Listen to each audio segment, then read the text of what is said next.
ಆಹಾರ ಅನ್ನೋದ್ರ ಬಗ್ಗೆ ನಿಮಗೆ ಮಾಹಿತಿಯನ್ನ ತಿಳಿಸ್ಕೊಡ್ತೇವೆ. ಸಮತೋಲನ ಆಹಾರ ಅಂದ್ರೆ ಯಾರ್ಯಾರು ಗೊತ್ತಿದೆಯಾ? ಹೈಸ್ಕೂಲಲ್ಲಿ ಓದಿರ್ತಿರ್ತಾರಲ್ಲ, ಹೈಸ್ಕೂಲು ಪ್ರೈಮರಿ ವಿಭಾಗದಲ್ಲ ಓದಿರ್ತಿರ್ತಾರೆ. ವಿಜ್ಞಾನ ವಿಭಾಗ ಆಗಿರ್ಬೋದು ಅಥವಾ ದೈಹಿಕ ಶಿಕ್ಷಣ ಇದರಲ್ಲಿ ಓದಿರ್ತೀರಿ, ಅಥವಾ ನ್ಯಾಚುರಲ್ ಆಗಿ ನೀವೇ ಸಮತೋಲನ ಆಹಾರದ ಬಗ್ಗೆ ತಿಳ್ಕೊಂಡಿರ್ತೀರಿ. ಹೌದಾನೆ? ತಿಳ್ಕೊಂಡಿದ್ದೀರಿ ಅಂದ್ರೆ ಸಮತೋಲನ ಆಹಾರ ಅಂದ್ರೆ ಏನೋ ಯಾರು ಹೇಳ್ತೀರಾ? ಮಾತಾಡ್ರಿ. ಸಮತೋಲನ ಆಹಾರ ನಮ್ಮ ಶರೀರಕ್ಕೆ ಅಗತ್ಯಕ್ಕೆ ಅನುಗುಣವಾಗಿ ಸರಿಯಾದ ಪ್ರಮಾಣದಲ್ಲಿ ಆಹಾರ ಕ್ರಮವನ್ನ ನಾವು ಸಮತೋಲನ ಆಹಾರ ಅಂತೀವಿ. ಅಂದ್ರೆ ನಮ್ಮ ದೇಹಕ್ಕೆ ಎಷ್ಟು ಬೇಕೋ ಅಷ್ಟು ಅಗತ್ಯಕ್ಕೆ ಅನುಗುಣವಾಗಿ ನಾವು ಆಹಾರವನ್ನ ಸೇವಿಸುವುದನ್ನ ನಾವು ಸಮತೋಲನ ಆಹಾರ ಅಂತೀವಿ. ಹೌದಿಲ್ಲ? ನಮ್ಮ ದೇಹಕ್ಕೆ ಅನುಗುಣವಾಗಿ ನಾವೆಷ್ಟು ಆಹಾರವನ್ನ ತೆಗೆದುಕೊಳ್ಳಬೇಕಾದ್ರೆ ಅತಿ ಜಾಸ್ತಿ ತಗೊಂಡ್ರೆ ಏನಾಗುತ್ತೆ? ಬಾಡಿ ಇಂಬ್ಯಾಲೆನ್ಸ್ ಆಗುತ್ತೆ. ನಿಮ್ಮಲ್ಲಿ ಏನಾಗುತ್ತೆ? ಬಾಡಿ ಇಂಬ್ಯಾಲೆನ್ಸ್ ಆದಾಗ ಹೆಚ್ಚಿನ ಪ್ರಮಾಣದಲ್ಲಿ ಆಸೆಗೆ ಅನುಗುಣವಾಗಿ ಚೆನ್ನಾಗೈತೆ ಅಂತ ಹೇಳಿ ಹೆಚ್ಚಿನ ಆಹಾರವನ್ನ ತೆಗೆದುಕೊಂಡ್ಬಿಡ್ತೀರಿ. ತೆಗೆದುಕೊಂಡಾಗ ನಿಮ್ಮ ಬಾಡಿ ಯಾವ ರೀತಿಯಾಗಿರುತ್ತೆ? ನಿಮ್ಮಲ್ಲಿ ಒಂಥರ ಏನಾಗುತ್ತೆ? ಲೇಜಿನೆಸ್ ಆಗುತ್ತೆ. ಎಲ್ಲಿ ಕುದಂತೀರಿ ಅಲ್ಲೇ ಕುದಂತೀರಿ. ಯಾಕಂದ್ರೆ ಆಹಾರ ಜಾಸ್ತಿ ಪ್ರಮಾಣ ತೆಗೆದುಕೊಂಡಾಗ ನಿಮ್ಮಲ್ಲಿ ಏನಾಗುತ್ತೆ? ಒಂದ್ ಸ್ವಲ್ಪ ಲೇಜಿನೆಸ್ ಆಗುತ್ತೆ. ಲೇಜಿನೆಸ್ ಆದಾಗ ಏನಾಗುತ್ತೆ? ಎಲ್ಲಿ ಕುದಂತೀರಿ ಅಲ್ಲೇ ಕುದಂತೀರಿ. ಆಮೇಲೆ ಜಾಸ್ತಿ ದೂರ ನಡೆಯಕ್ಕಾಗಲ್ಲ, ಸಾಕಾದಾಗ ಆಗುತ್ತೆ. ಯಾಕಂದ್ರೆ ನಿಮ್ಮ ಬಾಡಿ ವಜಯ ಜಾಸ್ತಿ ಆಗುತ್ತೆ, ತೂಕ ಜಾಸ್ತಿ ಆಗಿರುತ್ತೆ. ಹೌದಾನೆ? ಜಾಸ್ತಿ ಆಗುತ್ತಾನೆ, ಅಸಿಡಿಟಿ ಆಗುತ್ತೆ. ಆಮೇಲೆ ಒಂಥರ ಸುಸ್ತಾದಾಗ ಆಗುತ್ತೆ, ಮೈಯೆಲ್ಲ ವಜೆ ಆದಾಗ ಆಗುತ್ತೆ. ಹೌದಾನೆ? ಇದು ನಿತ್ಯ ನಿಮ್ಮ ಚಟುವಟಿಕೆಯಲ್ಲಿ ಆಗುವಂತಹದ್ದ ಪರಿಣಾಮ ತಾನೆ. ಎಲ್ಲರ ಕಾರ್ಯಕ್ರಮಕ್ಕೆಲ್ಲ ಹೋಗ್ತೀರಿ ಅಥವಾ ಮನೆ ಎಲ್ಲರ ವಿಶೇಷವಾದ ಅಡಿಗೆ ಮಾಡಿರ್ತೀರಿ. ಆ ಸಮಯದಲ್ಲಿ ಏನ್ ಮಾಡ್ತೀರಿ? ಡೈಲಿ ಊಟ ಮಾಡೋದಕ್ಕಿಂತ ಸ್ವಲ್ಪ ಜಾಸ್ತಿ ಪ್ರಮಾಣದಲ್ಲಿ ಊಟವನ್ನ ಆ ದಿನ ಮಾಡ್ತೀರಿ. ಆ ದಿನ ನಿಮ್ಮ ಚಟುವಟಿಕೆ ಯಾವ ರೀತಿಯಾಗಿರುತ್ತೆ? ಯಾವ ರೀತಿ ಇರುತ್ತೆ? ಚೆನ್ನಾಗಿರುತ್ತಾ? ಏನ್ ಮಾಡ್ತೀರಿ? ಎಲ್ಲಿ ಕುದಂತೀರಿ ಅಲ್ಲೇ ಕುದಂತೀರಿ. ನಿಮ್ಮ ಮನೆಗೆ ತಾಯಿಗಳು ತಂದೆಗಳು ಏನಾದ್ರು ಕೆಲಸ ಹೇಳಿದ್ರೆ ಇಲ್ಲಪ್ಪ ನನಗೆ ಆಗಲ್ಲ, ಸಾಕಾಗಿದೆ, ಸುಸ್ತಾಗಿದೆ ಅಂತ ಅಂತಿರ್ತಾನೆ. ಅಂತೀರಾ ಇಲ್ಲ ತಾನೆ?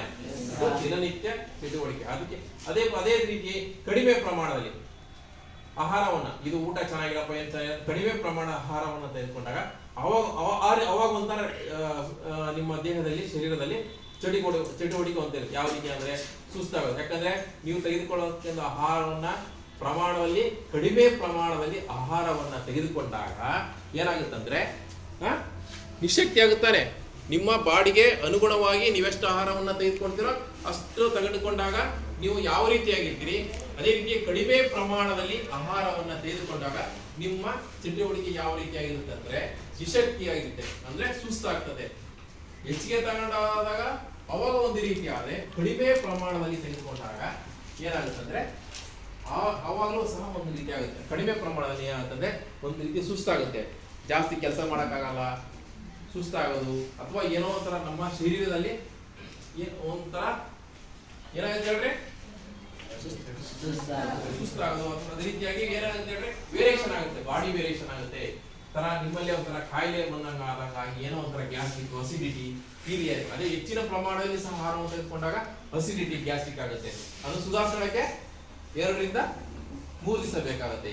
ಆಮೇಲೆ ಚೆನ್ನಾಗಿರ್ತಕ್ಕಂಥ ಆಹಾರವನ್ನು ತಿಂದಿರ್ತಾರೆ, ಅದರಲ್ಲಿ ಪೋಷಕಾಂಶಗಳು ಕಡಿಮೆ ಪ್ರಮಾಣ ಇರ್ತವೆ ಅಥವಾ ಜೀವಸತ್ವಗಳು ಸಹ ಕಡಿಮೆ ಪ್ರಮಾಣ ಇರ್ತವೆ. ಅವೆಲ್ಲ ಇದ್ದಾಗ ಏನಾಗುತ್ತೆ ಅಂದ್ರೆ ಈ ರೀತಿ ನಮ್ಮ ಶರೀರದಲ್ಲಿ ವ್ಯತ್ಯಾಸ ಆಗುತ್ತೆ. ಅದಕ್ಕೆ ಸಮತೋಲನ ಆಹಾರ ಅಂದ್ರೆ ನಮ್ಮ ದೇಹಕ್ಕೆ ಅಥವಾ ಶರೀರಕ್ಕೆ ಅನುಗುಣವಾಗಿರ್ತಕ್ಕಂಥ ಎಷ್ಟು ಬೇಕೋ ಅಷ್ಟು ಪ್ರಮಾಣದಲ್ಲಿ ನಾವು ಆಹಾರವನ್ನ ಸೇವನೆ ಮಾಡಬೇಕು. ಸೇವನೆ ಮಾಡುವಂತ ಸಂದರ್ಭದಲ್ಲಿ ಅದರಲ್ಲಿ ಪೋಷಕಾಂಶಗಳು, ಖನಿಜಗಳು, ಜೀವಸತ್ವಗಳು ಇರತಕ್ಕಂಥ ಆಹಾರವನ್ನ ನಾವು ಸೇವನೆ ಮಾಡಬೇಕಾಗುತ್ತೆ. ಈ ಆಹಾರವನ್ನ ಸೇವನೆ ಮಾಡಿದಾಗ ನಮ್ಮ ಬಾಡಿ ಬ್ಯಾಲೆನ್ಸ್ ಆಗುತ್ತೆ, ಇಲ್ಲ ಅಂದ್ರೆ ಇಂಬ್ಯಾಲೆನ್ಸ್ ಆಗುತ್ತೆ. ಅಂದ್ರೆ ಈ ರೀತಿ ಜೀವಸತ್ವಗಳು ಇರ್ತಕ್ಕಂತಹ, ಪೋಷಕಾಂಶಗಳು ಇರ್ತಕ್ಕಂತಹ, ಖನಿಜಗಳಿರ್ತಕ್ಕಂಥ ಆಹಾರವನ್ನ ನೀವು ಸೇವನೆ ಮಾಡ್ತೀವಿ ಅಂದ್ರೆ ಇತ್ತೀಚಿನ ನೀವೇನೇನ್ ಮಾಡ್ತೀರಿ? ಫಾಸ್ಟ್ ಫುಡ್, ಜಂಕ್ ಫುಡ್ ಅಂತ ಹೋಗ್ತಿರಲ್ಲ, ಅದರಲ್ಲಿ ಯಾವ ಸತ್ವಗಳು ಇರೋದಿಲ್ಲ. ನಮ್ಮಲ್ಲಿ ಇರ್ತಕ್ಕಂಥ ದೇಹದಲ್ಲಿ ಇರ್ತಕ್ಕಂಥ ಶರೀರತಕ್ಕಂತಹ ಜೀವಕೋಶಗಳನ್ನ ಅವು ನಾಶ ಮಾಡುವಂತ ಔಷಧಿಗಳಿರ್ತಾವೆ. ಅಂದ್ರೆ ಅವಕ್ಕೆಲ್ಲ ಕೆಮಿಕಲ್ ಮಿಕ್ಸ್ ಮಾಡ್ತಾರೆ. ರಾಸಾಯನಿಕ ಕ್ರಿಯೆಗಳನ್ನ ಮಿಕ್ಸ್ ಮಾಡಿದಾಗ ನಮ್ಮಲ್ಲಿರ್ತಕ್ಕಂಥ ಏನು ಸೂಕ್ಷ್ಮ ಜೀವಿಗಳಿರ್ತವೆ, ದೇಹದಲ್ಲಿರ್ತಕ್ಕಂಥ ಸೂಕ್ಷ್ಮಗಳು ನಾಶ ಹೊಂದುತ್ತವೆ. ಅದು ತಿಂತೀರಿ, ಆ ಟೈಮಲ್ಲಿ ತಿನ್ನುವಂಥ ಸಂದರ್ಭದಲ್ಲಿ ನಿಮಗೆ ರುಚಿ ಸಿಗುತ್ತೆ, ಆದರೆ ನಮ್ಮಲ್ಲಿರ್ತಕ್ಕಂಥ ಸೂಕ್ಷ್ಮ ಜೀವಿಗಳು ಒಂದೊಂದೇ ಸತ್ತು ಹೋಗ್ತವೆ. ಹೌದಾನೆ? ಈಗ ಏನಾದ್ರು ಪಾನಿಪುರಿ ಅಂತ ತಿನ್ನೋಕೆ ಹೋಗ್ತೀರಿ, ಗೋಬಿ ಮಂಚೂರಿ ಅಂತ ತಿನ್ನೋಕೆ ಹೋಗ್ತೀರಿ, ಆ ಸಮಯದಲ್ಲಿ ಏನಾಗುತ್ತೆ ಅಂದ್ರೆ ಅವಕ್ಕೆಲ್ಲ ಕೆಮಿಕಲ್ ಹಾಕಿ ಮಾಡಿರ್ತಾ ತಾನೆ. ಕೆಮಿಕಲ್ ಹಾಕಿ ಮಾಡಿದ ತಿಂದಾಗ ಏನಾಗುತ್ತೆ, ನಿಮ್ಮಲ್ಲಿರ್ತಕ್ಕಂಥ ಸೂಕ್ಷ್ಮ ಜೀವಿಗಳು ಸಾಯಿಸ್ತವೆ. ಅದೇ ನಿಮಗೆ ಆ ತಿನ್ನುವಂಥ ಸಂದರ್ಭದಲ್ಲಿ ನಿಮಗೆ ಬಾಯಿಗೆ ಚೆನ್ನಾಗಿ ರುಚಿ ಸಿಗ್ಬೋದು, ಆದರೆ ನಮ್ಮಲ್ಲಿರ್ತಕ್ಕಂಥ ಶರೀರದ ಒಳಗಲ್ಲಿ ಬಹಳ ಸೂಕ್ಷ್ಮ ಜೀವಿಗಳು ಸತ್ತು ಹೋಗುವಂಥ ಚಾನ್ಸಸ್ ಇರ್ತವೆ. ಆಮೇಲೆ ನಮ್ಮ ಅಜೀರ್ಣ ಪ್ರಕ್ರಿಯೆ ಸ್ಟಾರ್ಟ್ ಆಗುತ್ತೆ, ಅಸಿಡಿಟಿ ಸ್ಟಾರ್ಟ್ ಆಗುತ್ತೆ. ಯಾಕಂದ್ರೆ ಅದು ನಮಗೆ ಜೀವಸತ್ವ ಮತ್ತು ಖನಿಜ ಮತ್ತು ಪೋಷಕಾಂಶಗಳಿರ್ತಕ್ಕಂಥ ಆಹಾರವನ್ನ ನೀಡುವುದ.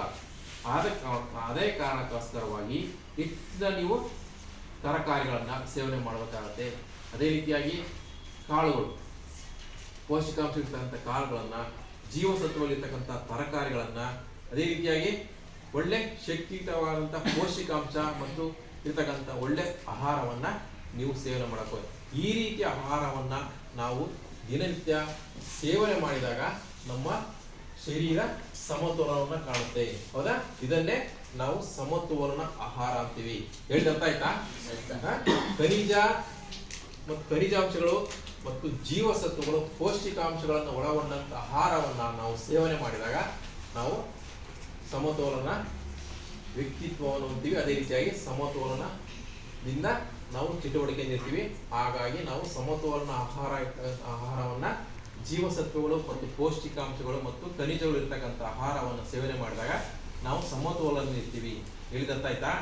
ಈ ರೀತಿಯಾಗಿ ನಾವು ಸಮತೋಲನವನ್ನು ಕಾಣಬಹುದು. ಅದೇ ರೀತಿಯಾಗಿ ನಾವು ಸತ್ವಪೂರ್ಣ ಆಹಾರವನ್ನ ನಮ್ಮ ದಿನನಿತ್ಯ ಚಟುವಟಿಕೆಗೆ, ಅಂದ್ರೆ ನಾವು ದಿನನಿತ್ಯ ಯಾವುದೇ ರೀತಿಯ ಒಂದು ಚಟುವಟಿಕೆ ಅಥವಾ ನಾವು ಬೆಳಗಿಂದ ಸಂಜೆವರೆಗೆ ಇರ್ತಕ್ಕಂಥ ಚಟುವಟಿಕೆನ ನಾವು ಬೆಳಗ್ಗೆ ಹುಟ್ಟಿದಾನಿಂದ ಹಿಡಿದು, ಅಂದ್ರೆ ಬೆಳಗ್ಗೆ ಎದ್ದದಿಂದ ಹಿಡಿದು ರಾತ್ರಿ ಮಲಗುವವರೆಗೂ ಸಹ ನಾವು ನಿತ್ಯ ಯಾವುದರ ಒಂದು ಚಟುವಟಿಕೆಯಲ್ಲಿ ಇರ್ತಿದ್ದಾನೆ.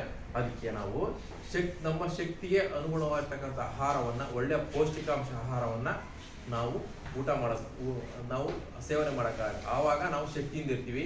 ಹಾಗಾಗಿ ನಮ್ಮ ಶರೀರದ ಬೆಳವಣಿಗೆ ಮತ್ತು ಪೋಷಣೆಗೆ, ರಕ್ಷಣೆಗೆ ಅವಶ್ಯಕವಿರುವಂತಹ ಪೋಷಕಾಂಶಗಳನ್ನು ಪೂರೈಸುವ ಆಹಾರವನ್ನು ಸತ್ವಪೂರ್ಣ ಆಹಾರ ಅಂತೀವಿ. ಅಂದ್ರೆ ನಮ್ಮಲ್ಲಿ ದೇಹಕ್ಕೆ ಸಂಬಂಧಪಟ್ಟಂತಹ ಶಕ್ತಿಗೆ ಅಥವಾ ಚಟುವಟಿಕೆಗಳಿಗೆ ನಾವು ಆಹಾರವನ್ನ ಸೇವನೆ ಮಾಡುವಂತಹ ವಿಧಾನವು ಯಾವ ರೀತಿಯಾಗಿರ್ಬೇಕಪ್ಪ ಅಂದ್ರೆ, ನಮ್ಮ ಪೋಷಣೆಗೆ ಅಂದ್ರೆ ನಮ್ಮ ಬೆಳವಣಿಗೆಗೆ, ನಮ್ಮ ರಕ್ಷಣೆಗೆ ಅಂದ್ರೆ ನಮ್ಮ ಆರೋಗ್ಯ ಇರ್ತಕ್ಕಂಥ ಯಾವುದೇ ಸೂಕ್ಷ್ಮ ಜೀವಿಗಳು ನಮ್ಮ ಮೇಲೆ ಆಕ್ರಮಣಕಾರಿ ಮಾಡದ, ಅಂದ್ರೆ ಯಾವ ಕೆಮ್ಮು ಅಥವಾ ಶೀತ, ನೆಗಡಿ ಅಥವಾ ಜ್ವರ ಯಾವನ್ನೂ ಬರೋ ರೀತಿಯಲ್ಲಿ ಉತ್ತಮವಾದ ಆಹಾರ, ಉತ್ತಮವಾದಂಥ ನೀರನ್ನು ಸೇವನೆ ಮಾಡೋದ್ರ ಮುಖಾಂತರ ಪೋಷಕಾಂಶಗಳಿರ್ತಕ್ಕಂಥ ಆಹಾರವನ್ನು ಸೇವನೆ ಮಾಡಿದಾಗ, ನಾವು ಈ ಸತ್ವಪೂರ್ಣ ಆಹಾರವನ್ನು ಸೇವನೆ ಮಾಡಿದಾಗ ನಾವು ಸಮತೋಲನದಿಂದ ಇರ್ತಿರ್ತಾನೆ. ಸಮತೋಲನದಿಂದ ಇದ್ದಾಗ ಇದನ್ನೇ ನಾವು ಆಹಾರ ಅಂತೀವಿ, ಸಮತೋಲನ ಆಹಾರ ಅಂತೀವಿ. ಅಂದ್ರೆ ಪೌಷ್ಟಿಕಾಂಶಗಳಿಂದ ಕೂಡಿರ್ತಕ್ಕಂಥ ಆಹಾರವನ್ನ ಮತ್ತು ಜೀವಸತ್ವಗಳಿರ್ತಕ್ಕಂತಹ ಸೊಪ್ಪು ಅಥವಾ ತರಕಾರಿಗಳನ್ನು ತಿನ್ನುವ ಮುಖಾಂತರ, ಕಾಳುಕಡಿ ಖನಿಜಾಂಶಗಳಿರ್ತಕ್ಕಂತಹ ಆಹಾರವನ್ನು ಸೇವನೆ ಮಾಡಿದಾಗ, ನಾವು ಸತ್ವಪೂರ್ಣ ಆಹಾರವನ್ನು ಸೇವನೆ ಮಾಡಿದಾಗ ನಾವು ಸಮತೋಲನ ಇರುವುದರ ಮುಖಾಂತರ, ಸಮತೋಲನ ವ್ಯಕ್ತಿತ್ವವನ್ನ ಹೊಂದುವುದರ ಮುಖಾಂತರ, ಸಮತೋಲನವಾಗಿ ಅಂದ್ರೆ ಸಮ ಪ್ರಮಾಣವಾಗಿ ನಾವು ದಿನನಿತ್ಯದ ಚಟುವಟಿಕೆಗಳನ್ನ ಮಾಡೋಕ್ಕೆ ಅನುಕೂಲವಾಗುತ್ತೆ. ಹಾಗಾಗಿ ಸಮತೋಲನದಿಂದ ಕೂಡಿರಬೇಕು ಅಂದ್ರೆ ಸಮತೋಲನ ಇರ್ತಕ್ಕಂಥ ಆಹಾರವನ್ನ, ಸರ್ವ ತತ್ವಪೂರ್ಣ ಆಹಾರವನ್ನ ನಾವು ಸೇವನೆ ಮಾಡೋಕ್ಕಾಗುತ್ತೆ. ಹೇಳಿದಾಗ ನಾವು ಸಮತೋಲನ ಇರಬೇಕು ಅಂತಂದ್ರೆ ನಮ್ಮ ದೈಹಿಕ ಚಟುವಟಿಕೆ ಅಥವಾ ಯಾವುದೇ ಶಾರೀರಿಕ ಚಟುವಟಿಕೆಯಲ್ಲಿ ಯಾವುದೇ ರೀತಿಯಾಗಿ ಇರಬೇಕು ಅಂತಂದ್ರೆ ನಾವು ಸತ್ವಪೂರ್ಣ ಆಹಾರವನ್ನ ನಾವು ಮಾಡಲೇಬೇಕಾಗುತ್ತೆ. ಇಲ್ಲ ಅಂದ್ರೆ ನಾವು ಬರೇ ವೈದ್ಯರ ಬಳಿ ಹೋಗುವುದು, ಸ್ವಲ್ಪ ಹಗಲೆಲ್ಲ ತೋರಿಸ್ಕೊಳ್ಳೋದು, ಅವ್ರು ಕೊಡ್ತಕ್ಕಂಥ ಔಷಧಿ ಅಥವಾ ಮಾತ್ರೆಗಳನ್ನು ತೆಗೆದುಕೊಳ್ಳೋದು, ತೆಗೆದುಕೊಂಡಾಗ ಕಡಿಮೆ ಆಗುತ್ತೆ. ಮತ್ತೆ ಆಹಾರವನ್ನ ನಾವು ಸರಿಯಾದ ಪ್ರಮಾಣದಲ್ಲಿ ಸೇವನೆ ಮಾಡಲಿಲ್ಲ ಮತ್ತೆ ನಮ್ಮ ಬಾಡಿಯಲ್ಲಿ, ಶರೀರದಲ್ಲಿ ವ್ಯತ್ಯಾಸವಾಗುತ್ತೆ. ಪುನಃ ಮತ್ತೆ ಆಸ್ಪತ್ರೆ ಅಥವಾ ವೈದ್ಯರ ಬಳಿ ಅಡ್ಮಿಟ್ ಆಗೋದು ಅಥವಾ ಇದನ್ನೆಲ್ಲ ಮಾಡ್ತೀವಿ. ಹೌದಾನೆ? ಅದಕ್ಕೆ ನಾವು ಯಾವುದು ಆಗದ ರೀತಿಯಲ್ಲಿ ನಾವು ಇರಬೇಕಂತಂದ್ರೆ ಸತ್ವಪೂರ್ಣ ಆಹಾರವನ್ನ, ಪೌಷ್ಟಿಕಾಂಶ ಉಳ್ಳಂತ ಆಹಾರ, ಅದೇ ರೀತಿಯಾಗಿ ಖನಿಜ ಉಳ್ಳಂತ ಆಹಾರ ಮತ್ತು ಜೀವಸತ್ವವಿರ್ತಕ್ಕಂಥ ಆಹಾರವನ್ನ ನಾವು ಸೇವನೆ ಮಾಡಿದಾಗ ನಮಗೆ ನಮ್ಮಲ್ಲಿರ್ತಕ್ಕಂಥ ಶರೀರತಕ್ಕಂಥ ಚಟುವಟಿಕೆಗಳಿಗೆ ಅನುಕೂಲವಾಗುತ್ತೆ. ಆವಾಗ ನಾವು ಸಮತೋಲನ ಇರುವುದರ ಮುಖಾಂತರ ಸಮತೋಲನ ಆಹಾರವನ್ನು, ಸತ್ವಪೂರ್ಣ ಆಹಾರವನ್ನು ನಾವು ಸೇವನೆ ಮಾಡೋಕ್ಕಾಗುತ್ತೆ. ಹೌದಾ? ಇದರಲ್ಲಿ ಸಮತೋಲನ ಆಹಾರವನ್ನು ನಾವು ಯಾವ ರೀತಿಯಾಗಿ ನಾವು ನೋಡ್ಬೋದಪ್ಪ ಅಂತಂದರೆ, ಮೊದಲಿಗೆ ಶರೀರಕ್ಕೆ ಅಗತ್ಯವಾದಂಥ ಪೋಷಕಾಂಶ, ಆಗಲೇ ನಮಗೆ ಈ ಪೋಷಕಾಂಶಗಳಿರ್ತಕ್ಕಂಥ ಆಹಾರವನ್ನು ಪ್ರಮಾಣ ಒದಗಿಸುವ ಆಹಾರ ಕ್ರಮವನ್ನು ನಾವು ಅದೇ ಸಮತೋಲನ ಆಹಾರವನ್ನು ಸೇವನೆಯಿಂದ ದೇಹಕ್ಕೆ ಶಕ್ತಿ ಮತ್ತು ರಕ್ಷಣೆ, ಪೋಷಣೆ, ಬೆಳವಣಿಗೆ ದೊರೆಯುತ್ತೆ. ಅದನ್ನು ನಾನು ಹೇಳಿದ್ದಲ್ಲ, ಸಮತೋಲನ ಆಹಾರವನ್ನು ಉಳಿದ ಸಂದರ್ಭದಲ್ಲಿ ಪೋಷಕಾಂಶಗಳಿರ್ತಕ್ಕಂಥ ಆಹಾರವನ್ನು ನಾವು ಸೇವನೆ ಮಾಡತಕ್ಕಂಥ ಸಂದರ್ಭದಲ್ಲಿ ನಮಗೆ ಶಕ್ತಿ. ಹೌದಾನೆ? ನಾನು ಜಾಸ್ತಿ ಊಟ ಮಾಡಿದ್ರೆ ಯಾವ ರೀತಿ ಆಗುತ್ತೆ, ಕಮ್ಮಿ ಆಹಾರವನ್ನು ಸೇವನೆ ಮಾಡಿ ಯಾವ ರೀತಿ ಆಗುತ್ತೆ ಹೇಳಿದ್ದಾನೆ, ಅಲ್ಲಿ ಇಂಬ್ಯಾಲೆನ್ಸ್ ಆಗುತ್ತೆ, ನಮಗೆ ಶಕ್ತಿ ಇರೋದಿಲ್ಲ. ಅದೇ ರೀತಿಯಾಗಿ ನಮ್ಮ ದೇಹಕ್ಕೆ ರಕ್ಷಣೆ ಸಹ ಇರೋದಿಲ್ಲ. ಜಾಸ್ತಿ ಆಹಾರವನ್ನು ಸೇವನೆ ಮಾಡಿದಾಗ ಯಾವ ರೀತಿ ಆಗುತ್ತಾನೆ, ಕಡಿಮೆ ಆಹಾರವನ್ನು ಸೇವನೆ ಮಾಡಿದಾಗ ಯಾವ ರೀತಿ ಆಗುತ್ತಾನೆ, ಅವಾಗ ನಮ್ಮ ದೇಹಕ್ಕೆ ಅಥವಾ ಶರೀರಕ್ಕೆ ರಕ್ಷಣೆ ಆಗುತ್ತೆ, ಆಗಲ್ತಾನೆ. ಆಮೇಲೆ ಶಕ್ತಿನೂ ಸಹ ಇರುತ್ತೋ ಇರಲ್ಲ. ಜಾಸ್ತಿ ಊಟ ಮಾಡ್ಬಿಟ್ರೆ ನಿಮಗೆ ಬಹಳ ಶಕ್ತಿ ಬರುತ್ತೆ ಅನ್ಕೊಂತೀರಾ? ಬರುತ್ತೆ ಅಂದ್ರೆ ನಮಗೆ ನಮ್ಮ ಶರೀರಕ್ಕೆ ಎಷ್ಟು ಅಗತ್ಯ ಬೇಕೋ ಅಷ್ಟು ಆಹಾರವನ್ನ ನಾವು ಸೇವನೆ ಮಾಡಬೇಕು. ಆಗಿದ್ದಾಗ ಮಾತ್ರ ಶಕ್ತಿನೂ ಇರುತ್ತೆ ಮತ್ತು ರಕ್ಷಣೆ ಇರುತ್ತೆ. ಅದೇ ರೀತಿಯಾಗಿ ನಮ್ಮ ಬೆಳವಣಿಗೆ ಅಂದ್ರೆ ನಾವು ಎಷ್ಟು ಮಟ್ಟಿಗೆ ಬೆಳವಣಿಗೆಯನ್ನ ಹೊಂದುತ್ತೀವಿ. ಹೌದಾನೆ? ಜಾಸ್ತಿ ತಿಂದ್ರು ನಾವು ಬೆಳವಣಿಗೆ ಎಷ್ಟು ಬೆಳಕು ಅಷ್ಟೇ ಬೆಳವಣಿಗೆ ಆಗೋದು, ಕಡಿಮೆ ತಿಂದ್ರು ಅಷ್ಟೇನೆ ಬೆಳವಣಿಗೆ ಆಗೋದು. ಆದರೆ ತಿನ್ನುವಂತ ಸಂದರ್ಭದಲ್ಲಿ ಒಂದು ಮಿತವಾದ ನಮ್ಮ ಸಮತೋಲನವಾದ ಆಹಾರವನ್ನು ಸೇವನೆ ಮಾಡಿದಾಗ ನಮ್ಮ ಶಕ್ತಿ ಮತ್ತು ರಕ್ಷಣೆ ಅನುಗುಣವಾಗಿ ನಾವು ಬೆಳವಣಿಗೆ ಹೊಂದ್ತೀವಿ. ಜಾಸ್ತಿ ತಿಂದ್ಬಿಟ್ರೆ ನೀವೇನು ದಪ್ಪ ಆಗ್ಬಿಡ್ತೀರಾ? ಜಾಸ್ತಿ ಆಹಾರವನ್ನು ಸೇವನೆ ಮಾಡಿ ದಪ್ಪ ಆಗ್ತೀರಾ? ನಮ್ಮ ಕಡಿಮೆ ಆಹಾರವನ್ನು ಸೇವನೆ ಮಾಡಿ ದಪ್ಪ ಆಗ್ತೀರಾ, ತೆಳ್ಳಗಾಗ್ತೀರಿ? ನೀವು ಕಡಿಮೆ ಆಹಾರ ನಾವು ಕಡಿಮೆ ಆಹಾರ ಸೇರ್ತೀವಪ್ಪ, ಬಹಳ ದಪ್ಪ ಆಗಿವಿ ಅಂತೇಳಿ ಕಡಿಮೆ ಆಹಾರನ್ನ ನಾವು ಡಯಟ್ ಮಾಡ್ತೀವಿ ಅಂತೇಳಿ. ಆದರೆ ಡಯಟ್ ಮಾಡುವಂಥ ಸಂದರ್ಭದಲ್ಲಿ ಏನು ಮಾಡ್ತೀವಿ ನಾವು ಫಸ್ಟಿಗೆ ಒಂದ್ಸರಿ ಭರ್ಜರಿ ತಿಂದ್ಬಿಡ್ತೀವಿ, ಭಾಳ ತಿಂದ್ಬಿಟ್ಟು ನಾವು ಇವತ್ತು ಡಯಟ್ ಇದೆ ಅಂತ ಹೇಳ್ತೀವಿ. ಬೆಳಿಗ್ಗೆ ಎದ್ದ ತಕ್ಷಣ ಭರ್ಜರಿ ತಿಂದ್ಬಿಡ್ತೀರಿ, ಆಮೇಲೆ ಸಂಜೆವರೆಗೂ ಏನು ತಿನ್ನದಂಗೆ ಇರ್ತೀರಿ. ಆದರೆ ತಿನ್ನುವಂಥ ಸಂದರ್ಭದಲ್ಲಿ ಏನು ಮಾಡ್ತೀರಿ, ಆಳ ಮೂಳ ಅಂತ ಏನೋ ಸರಿಯಾಗಿ ತಿಂತೀರಿ, ಅಲ್ಲಿಗೆ ಬಾಡಿ ಇಂಬ್ಯಾಲೆನ್ಸ್ ಆಗುತ್ತೆ. ಅಂದರೆ ಫಸ್ಟಿಗೆ ನಾವು ಆಹಾರ ಕ್ರಮ ಯಾವ ರೀತಿ ಇರ್ಬೇಕಪ್ಪ ಅಂದರೆ, ಬೆಳಗ್ಗೆ ಚೆನ್ನಾಗಿ ಎದ್ದ ತಕ್ಷಣ ಏನು ಬೆಳಗ್ಗೆ ಟಿಫನ್ ಅಥವಾ ಊಟವನ್ನು ಮಾಡ್ತೀರೋ ಸರಿಯಾಗಿ ಊಟ ಮಾಡಬೇಕು. ಆದರೆ ಮಧ್ಯಾಹ್ನಕ್ಕೆ ಬೆಳಿಗ್ಗೆ ಊಟ ಮಾಡಿರತಕ್ಕಂಥ ಆಹಾರದ ಪ್ರಮಾಣಕ್ಕಿಂತ ಸ್ವಲ್ಪ ಪ್ರಮಾಣ ಕಡಿಮೆ ಇರಬೇಕು. ಗೊತ್ತಾಯ್ತಾ? ಯಾಕಂದ್ರೆ ನೀವು ಊಟ ಆಹಾರವನ್ನು ಸೇವನೆ ಮಾಡಿದಂಥ ಸಮಯ ಎಷ್ಟಿರುತ್ತೆ ಗೊತ್ತಾ? ಬೆಳಗ್ಗೆ 9 ಗಂಟೆ 9:30ಗೆ ತಿಂಡಿ ತಿಂದಿರ್ತೀರಿ ಅಥವಾ ಊಟ ಮಾಡಿರ್ತಂದ್ರೆ ಮಧ್ಯಾಹ್ನ ಇಲ್ಲಿಗೆ 1:30-2 ಗಂಟೆ ಊಟ ಮಾಡ್ತಿರ್ತಾನೆ. ಅಲ್ಲಿಂದ ಅಲ್ಲಿ ಎಷ್ಟು ನಿಮಿಷ ಗ್ಯಾಪ್ ಆಯ್ತು ನಿಮ್ಗೆ? ಅಲ್ಲಿ ಎಷ್ಟು ನಿಮಿಷ ಗ್ಯಾಪ್ ಆಯ್ತು? 3 4 ಗಂಟೆ, 4ರಿಂದ ಅಟ್ಲೀಸ್ಟ್ 4-4 ಗಂಟೆ ಗ್ಯಾಪ್ ಇರ್ತಾನೆ. ಅಷ್ಟೇ ನೀವು ಊಟ ಮಾಡಿರಲ್ಲ, ಡೈಜೆಷನ್ ಆಗಿರಲ್ಲ. ಯಾಕಂದ್ರೆ ಕಡಿಮೆ ಪ್ರಮಾಣದಲ್ಲಿ ಗ್ಯಾಪ್, ಸಮಯದ ವೇಳೆ ಅಥವಾ ಸಮಯ ಪ್ರಭಾವ ಕಡಿಮೆ ಇರುತ್ತೆ, ಅಲ್ಲಿ ನಿಮ್ಮ ಡೈಜೆಷನ್ ಪ್ರಭಾವ ಇಲ್ಲ. ಅದಕ್ಕೆ ಏನು ಮಾಡಬೇಕು ಅಂದ್ರೆ, ಬೆಳಿಗ್ಗೆ ಏನು ಊಟ ಮಾಡಿಕೋ ಅಥವಾ ಆಹಾರವನ್ನು ಸೇವನೆ ಮಾಡಿಕೋ ಅದಕ್ಕಿಂತ ಸ್ವಲ್ಪ ಪ್ರಮಾಣದಲ್ಲಿ ಆಹಾರವನ್ನ ಸೇವನೆ ಮಾಡಬೇಕಾಗುತ್ತೆ. ಅದೇ ರೀತಿಯಾಗಿ ಸಂಜೆ ಏನು ಮಧ್ಯಾಹ್ನ ಆಹಾರವನ್ನು ಸೇವನೆ ಅದಕ್ಕಿಂತ ಕಡಿಮೆ ಪ್ರಮಾಣದಲ್ಲಿ ನಾವು ಆಹಾರವನ್ನು ಸೇವನೆ ಮಾಡಬೇಕಾಗುತ್ತೆ. ನಮ್ಮಲ್ಲಿರ್ತಕ್ಕಂಥ ಆಹಾರವನ್ನು ಸೇವನೆ ಮಾಡ್ತೀವಲ್ಲ, ಅದು ನಾವು ಪೂರ್ತಿ ಪ್ರಮಾಣದಲ್ಲಿ ಡೈಜೆಸ್ಟಿವ್ ಆಗ್ಬೇಕಂದ್ರೆ ಮಿನಿಮಮ್ ಇಷ್ಟು ಸಮಯ ಅಥವಾ ಇಷ್ಟು ವೇಳೆ ಅಂತ ಇರುತ್ತೆ. ಅಷ್ಟು ವೇಳೆಯಲ್ಲೇ ಸಹ ನಾವು ಊಟ ಮಾಡ್ತಕ್ಕಂಥ ಆಹಾರವನ್ನು ಜೀರ್ಣ ಪ್ರಕ್ರಿಯೆ ಆಗುತ್ತೆ. ನಾವೀಗ ಸಡನ್ ಆಗಿ ಊಟ ಮಾಡಿದ ತಕ್ಷಣ ಜೀರ್ಣ ಪ್ರಕ್ರಿಯೆ ಆಗಲ್ಲ. ಅದಕ್ಕೆ ಅದಂತ ಒಂದು ಇದಿರುತ್ತೆ, ನಿಗದಿತ ಸಮಯ ಇರುತ್ತೆ ಅಥವಾ ವೇಳೆ ಇರುತ್ತೆ. ಆ ಸಮಯಕ್ಕೆ ಅಥವಾ ವೇಳೆಗೆ ಅದು ಏನೋ ಜೀರ್ಣ ಪ್ರಕ್ರಿಯೆ ಆಗುತ್ತೆ. ಅದೇ ರೀತಿಯಾಗಿ ನಾವು ಮಧ್ಯಾಹ್ನ ಊಟ ಮಾಡಿದಂಥ ಅದಕ್ಕಿಂತ ಸ್ವಲ್ಪ ಪ್ರಮಾಣದಲ್ಲಿ ಆಹಾರವನ್ನ ನಾವು ಸೇವನೆ ಮಾಡೋಕ್ಕಾಗುತ್ತೆ ಸಂಜೆ ಟೈಮ್ಗೆ. ಅಲ್ಲಿಂದ ಬೆಳಗ್ಗೆ ಊಟ ಮಾಡೋದ್ರಿಂದ ಸಂಜೆವರೆಗೂ ಸಹ ಸ್ವಲ್ಪ ಪ್ರಮಾಣದಲ್ಲಿ ಕಡಿಮೆ ಪ್ರಮಾಣವನ್ನು ಊಟ ಮಾಡೋದು. ಆಮೇಲೆ ಸಂಜೆ ಊಟ ಮಾಡಿದ್ಮೇಲೆ ಅಂದ್ರೆ ರಾತ್ರಿ ಊಟ ಮಾಡ್ತೀರಾ, ಅಲ್ಲಿಂದ ಬೆಳಗ್ಗೆ ಎಷ್ಟು ಟೈಮಿಂಗ್ಸ್ ಆಗುತ್ತೆ? ಎಷ್ಟು ಟೈಮಿಂಗ್ಸ್? ಬಹಳ ಟೈಮ್ ಇರ್ತಾನೆ. ಬೆಳಗಿಂದ ಸಂಜೆವರೆಗೂ ಒಂದು ಟೈಮ್ ಇತ್ತಂದ್ರೆ ರಾತ್ರಿಯಿಂದ ಬೆಳಗ್ಗೆವರೆಗೂ ಸಹ ಒಂದು ಸಮಯ ಇರದೇ ಇರ್ತಾನೆ. ಅವಾಗ ಏನಾಗತ್ತಂದ್ರೆ ರಾತ್ರಿ ಊಟ ಮಾಡಿರ್ತೀರ ಅಂದ್ರೆ ಸಮಯ ಬಹಳ ಸಮಯ ಇರಲ್ಲ. ಯಾಕೆ ಬೆಳಗ್ಗೆ ಹೊತ್ತು ಜಾಸ್ತಿ ಊಟ ಮಾಡೋಕಂದ್ರೆ, ನೀವು ರಾತ್ರಿ ಊಟ ಮಾಡಿದಿಂದ ಮತ್ತೆ ಬೆಳಿಗ್ಗೆ ಸಹ ಊಟ ಮಾಡ್ತಾನೆ. ರಾತ್ರಿ ಎಲ್ಲ ಊಟ ಮಾಡಿ ಮಲಗಿರ್ತೀರಲ್ಲ, ಇದು ಮಾಡಿರ್ತೀರಿ, ನಿಮ್ಮ ಬಾಡಿ ಅಥವಾ ಶರೀರ ವಿಶ್ರಾಂತ ಪರಿಸ್ಥಿತಿ ಇರುತ್ತೆ, ಏನು ಕೆಲಸಗಳ ಕಾರ್ಯಗಳನ್ನು ಕುಡಿಯೋದಲ್ಲ. ಹಾಗಾಗಿ ಗ್ಯಾಪ್ ಜಾಸ್ತಿ ಆಗುತ್ತೆ. ಅಲ್ಲಿಗೆ ನಿಮಗೆ ಊಟ ಮಾಡಿದ ಪ್ರಮಾಣ ಏನಿರುತ್ತೆ ಬೆಳಗಿಂದ ಒಂದು ಸಂಜೆ ಊಟ ಅದು ಡೈಜೆಸ್ಟಿವ್ ಆಗುತ್ತೆ. ಅದಕ್ಕೋಸ್ಕರ ಹೇಳೋದು ಬೆಳಿಗ್ಗೆ ಸ್ವಲ್ಪ ಜಾಸ್ತಿ ಆಹಾರವನ್ನ ಸೇವನೆ ಮಾಡಬೇಕು. ಯಾವ್ಯಾವ ವೈದ್ಯರ ಬಳಿ ಹೋದ್ರು ಸಹ ಇದೇ ತರಹದಂಥ ಸಲಹೆಯನ್ನು ನಿಮಗೆ ನೀಡ್ತಾರೆ.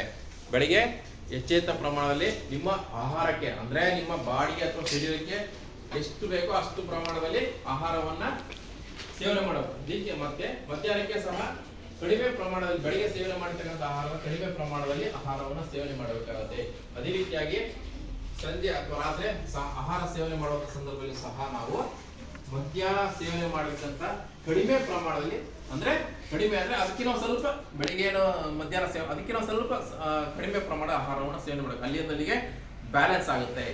ಬೆಳಗ್ಗೆಯಿಂದ ಸಂಜೆವರೆಗೂ ಒಂದು ಊಟ ಮಾಡ್ತಕ್ಕಂಥ ಪ್ರಕ್ರಿಯೆ ಏನಾಗುತ್ತೆ, ಆಹಾರ ಸೇವನೆ ಮಾಡೋ ಪ್ರಕ್ರಿಯೆ ಅಲ್ಲಿಗೆ ಚಟುವಟಿಕೆಯನ್ನು ಕೂಡಿದಾಗ ಅದೇನಾಗುತ್ತೆ ಅಂದ್ರೆ ಡೈಜೆಸ್ಟಿವ್ ಆಗಿ ಇದಾಗುತ್ತಾನೆ, ಪ್ರಕ್ರಿಯೆ ಆಗುತ್ತಾನೆ, ಡೈಜೆಸ್ಟಿವ್ ಪ್ರಕ್ರಿಯೆ ಆಗುತ್ತಾನೆ, ಜೀರ್ಣ ಶಕ್ತಿ ಆಗುತ್ತಾನೆ. ಅದಕ್ಕೆ ಹೇಳೋದು ಇಷ್ಟು ಈ ರೀತಿಯಾಗಿ ನೀವು ಆಹಾರವನ್ನ ಸೇವನೆ ಮಾಡಬೇಕು. ಅವಾಗ ಸಮತೋಲನದಿಂದ ನಾವು ಕೂಡಿತೀವಿ, ಅದೇ ರೀತಿಯಾಗಿ ಶಕ್ತಿಯುತವಾಗಿರ್ತೀವಿ, ರಕ್ಷಣಾತ್ಮಕವಾಗಿ ಮತ್ತು ಬೆಳವಣಿಗೆಯಿಂದ ನಾವು ಕೂಡಿರ್ತೀವಿ. ಅದೇ ರೀತಿಯಾಗಿ ಆಹಾರ ಸೇವನೆಯ ಪ್ರಮಾಣವು ವ್ಯಕ್ತಿಯ ವಯಸ್ಸು, ದೈಹಿಕ ಚಟುವಟಿಕೆ ಮತ್ತು ಶಾರೀರಿಕ ಪರಿಸ್ಥಿತಿಯನ್ನು ಅವಲಂಬಿಸಿ ನಾವು ಎಷ್ಟು ಪ್ರಮಾಣದಲ್ಲಿ ಆಹಾರವನ್ನು ಸೇವನೆ ಮಾಡ್ತೀವೋ, ಸಮತೋಲನದ ಆಹಾರವನ್ನು ಸೇವನೆ ಮಾಡ್ತೀವೋ, ನಮ್ಮ ವಯಸ್ಸಿಗೆ ಅನುಗುಣವಾಗಿ ನಾವು ಆಹಾರವನ್ನು ಸೇವನೆ ಮಾಡೋಕ್ಕಾಗುತ್ತೆ. ನಾನೀಗ ಕಡಿಮೆ ವಯಸ್ಸಿದೇನಪ್ಪ, ನನ್ನ ಆ ವಯಸ್ಸಿಗೆ ಅನುಗುಣವಾಗಿ ಆಹಾರವನ್ನು ನಾವು ಸೇವನೆ ಮಾಡಬೇಕು. ಜಾಸ್ತಿ ನಾನು ಚಿಕ್ಕ ವಯಸ್ಸಿದೇನಪ್ಪ, ನಾನು ಚೆನ್ನಾಗಿ ತಿಂದುಬಿಡ್ತೀನಿ, ನನ್ನ ಡೈಜೆಷನ್ ಜೀರ್ಣಶಕ್ತಿ ಮಾಡೋಕ್ಕಂತ ನನ್ನ ಇದರಲ್ಲಿ ಬಾಡಿ ಶರೀರದಲ್ಲಿದೆ, ಹಾಗಾಗಿ ನಾನು ಚೆನ್ನಾಗಿ ಊಟ ಮಾಡ್ತೀನಿ ಅಂತಂದರೆ ಆ ರೀತಿ ಮಾಡಬಾರ್ದು. ಅದು ಬಾಡಿ ಇಂಬ್ಯಾಲೆನ್ಸ್ ಆಗುತ್ತೆ. ಅದಕ್ಕೋಸ್ಕರವಾಗಿ ನಮ್ಮ ವಯಸ್ಸಿಗೆ ಅನುಗುಣವಾಗಿ ನಾವು ಆಹಾರವನ್ನು ಸೇವನೆ ಮಾಡೋಕ್ಕಾಗುತ್ತೆ. ಆಹಾರವನ್ನು ಸೇವನೆ ಮಾಡುವ ಸಂದರ್ಭದಲ್ಲಿ ನಮ್ಮ ದೈಹಿಕ ಚಟುವಟಿಕೆಗಳು ಸಹ ಅದೇ ಪ್ರಮಾಣದಲ್ಲಿ ಇರ್ತವೆ. ಅಂದರೆ ವಯಸ್ಸಿಗೆ ಅನುಗುಣವಾಗಿ ನಾವು ಎಷ್ಟು ಆಹಾರವನ್ನು ಸೇವನೆ ಮಾಡ್ತೀವೋ ಅಷ್ಟು ಶಕ್ತಿ ನಮ್ಮಲ್ಲಿ ಇರುತ್ತೆ. ಆ ಶಕ್ತಿಯಿಂದ ನಾವು ದೈಹಿಕ ಚಟುವಟಿಕೆಗಳನ್ನ, ನಿತ್ಯ ಕೆಲಸಗಳನ್ನ ಮಾಡೋಕ್ಕೆ ಅನುಕೂಲವಾಗುತ್ತೆ. ಜಾಸ್ತಿ ತಿನ್ನಲಬಾರ್ದು, ಕಡಿಮೆ ತಿನ್ನಲಬಾರ್ದು. ನಮ್ಮ ವಯಸ್ಸಿಗೆ ಅನುಗುಣವಾಗಿ ನಮ್ಮ ಇದಕ್ಕೆ ಶರೀರಕ್ಕೆ ಅನುಗುಣವಾಗಿ ಎಷ್ಟು ಬೇಕೋ ಅಷ್ಟು ಆಹಾರವನ್ನು ನಾವು ಸೇವನೆ ಮಾಡಬೇಕಾಗತ್ತೆ. ಅದೇ ರೀತಿಯಾಗಿ ನಮ್ಮ ಶಾರೀರಿಕ ಪರಿಸ್ಥಿತಿ ಸಹ ಅಲ್ಲಿ ಅವಲಂಬಿಸುತ್ತೆ. ನಮ್ಮಲ್ಲಿ ಕೆಲವರು ದಷ್ಟಪುಷ್ಟವಾಗಿರ್ತಾರೆ, ತೆಳುವು ಇರ್ತಾರೆ, ಮೀಡಿಯಂ ಸೈಜ್ ಇರ್ತಾರೆ, ಹೌದಾನೆ. ಕೆಲವರು ದಪ್ಪ ಪ್ರಮಾಣ ಸಹ ಇರ್ತಾನೆ, ಅವರಲ್ಲಿ ಶಕ್ತಿ ಇರುತ್ತೆ, ದಪ್ಪ ಇರ್ತಾರೆ, ನೋಡೋದು ಮಾತ್ರ ದಪ್ಪ ಇರ್ತಾರೆ, ಅವರಲ್ಲಿ ಶಕ್ತಿ ಅಷ್ಟು ಕಡಿಮೆ ಪ್ರಮಾಣ ಇದೆ. ಅವರಲ್ಲಿ ವಾಯು ಅಥವಾ ಗಾಳಿ ತುಂಬಿರುತ್ತೆ, ಅಥವಾ ಏನೋ ಹೆರಿಡಿಟಿ, ವಂಶ ಪಾರಂಪರ್ಯ ಇರುತ್ತೆ. ಅಂದರೆ ಅವ್ರ ತಂದೆ ಅಥವಾ ತಾಯಿ ಅಥವಾ ಫ್ಯಾಮಿಲಿ ಯಾರ್ಯಾರು ಆ ರೀತಿ ಇದ್ರೆ ಅದು ವಂಶ ಪಾರಂಪರ್ಯವಾಗಿ ಅನುಗುಣವಾಗಿದೆ. ಅದಿಲ್ಲ ಅಂದರೆ ನಾವು ಹೇಳಿದ್ರೆ ಆಗಲೇ ಯಾವ ರೀತಿ ಆಹಾರವನ್ನು ಜಂಕ್ ಫುಡ್ಗಳನ್ನು ತಿಂದ ಸಂದರ್ಭದಲ್ಲಿ ಸಹ ಅದು ದಪ್ಪ ಆಗುವಂಥ ಪರಿಸ್ಥಿತಿ ಇರುತ್ತೆ.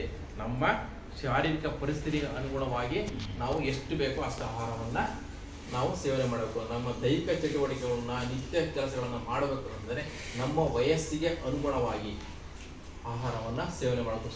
ಸೇವನೆ ಮಾಡಿದ ಸಂದರ್ಭದಲ್ಲಿ ನಮಗೆ ಅದು ಜೀರ್ಣಶಕ್ತಿಯನ್ನು ನೀಡುತ್ತೆ. ಜಾಸ್ತಿನೂ ತಿನ್ನಬಾರ್ದು, ಕಡಿಮೆನೂ ತಿನ್ನಬಾರ್ದು. ನಮ್ಮ ದೇಹಕ್ಕೆ ಎಷ್ಟು, ನಮ್ಮ ಶರೀರಕ್ಕೆ ಎಷ್ಟು ಅಗತ್ಯವಾದ ಆಹಾರ ಬೇಕೋ ಅಷ್ಟೇ ಪ್ರಮಾಣದಲ್ಲಿ ನಾವು ಆಹಾರವನ್ನು ತೆಗೆದುಕೊಳ್ಳೋದು. ಕಡಿಮೆನೂ ತಗೊಳ್ಳಬಾರ್ದು, ಜಾಸ್ತಿನೂ ತಗೋಬಾರ್ದು. ನಮ್ಮ ಶರೀರಕ್ಕೆ ಎಷ್ಟು ಆಹಾರ ಸಾಕಾಗುತ್ತೋ ಅಷ್ಟು ಪ್ರಮಾಣದಲ್ಲಿ ತಗೋಬೇಕು.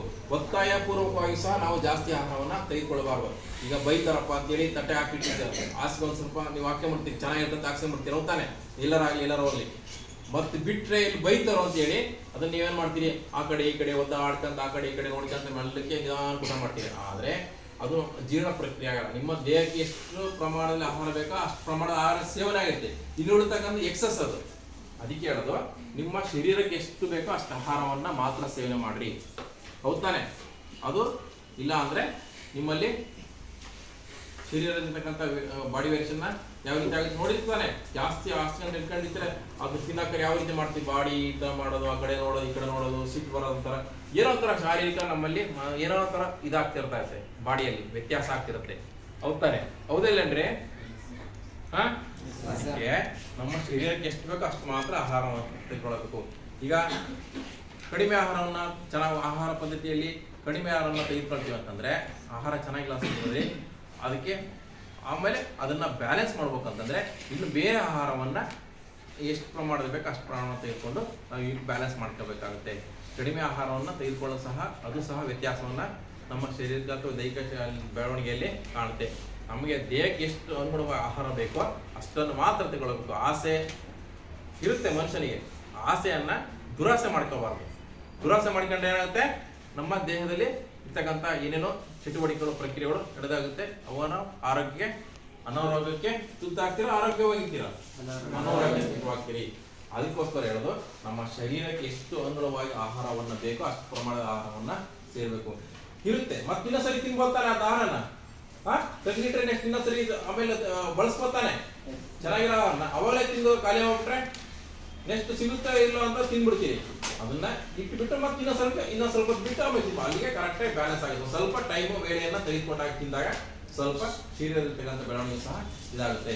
ಅದೇ ರೀತಿಯಾಗಿ ನಮ್ಮ ಆಹಾರದ ಘಟಕಾಂಶಗಳು ಮತ್ತು ಅಗತ್ಯತೆ ಅಂದ್ರೆ ನಮ್ಮ ಆಹಾರದ ಇರ್ತಕ್ಕಂಥ ಘಟಕಗಳು ಅದರ ಮತ್ತು ಅಗತ್ಯತೆಗಳು ಯಾವನ್ನು ನೋಡ್ಕೊಂಡು ಹೋಗೋಣ.